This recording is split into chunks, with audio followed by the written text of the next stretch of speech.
তোমাকে ছাড়া আমি ভীষণ রকম একা। আকাশের মতো আমিও উড়ে বেড়াই, বৃষ্টির মতো আমিও অকারণে ঝরে পড়ি, নদীর স্রোতের মতো আমিও বয়ে চলি অজানায়। কিন্তু ঠিক করে জানি না কোথায় যাব, আমাকে কোথায় যেতে হবে, কোন ঠিকানায়। তোমাকে ছাড়া সত্যিই আমি ভীষণ রকম একা। ঝরে পড়া শুকনো পাতার মতো আমিও বারবার ঝরে পড়ি, বাতাসে ভেসে ভেসে এখানে সেখানে যেতে থাকি। সহসা বাতাস থেমে গেলে আমিও একটু থামি। তারপর কোথায় যাব, আমাকে কোথায় যেতে হবে, আমি এসবের কিচ্ছু জানি না। আমার ঠিকানা কোথায়?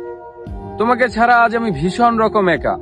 পৃথিবীতে এত এত ঘর, এত এত ঠিকানা, এত এত মানুষ, এত এত কোলাহল, কিন্তু আমি একা, সত্যি ভীষণ রকম একা। আমার যে কোথাও যাওয়ার জায়গা নেই, কোনো ঠিকানা নেই। তোমাকে ছাড়া আমি ভীষণ রকম একা।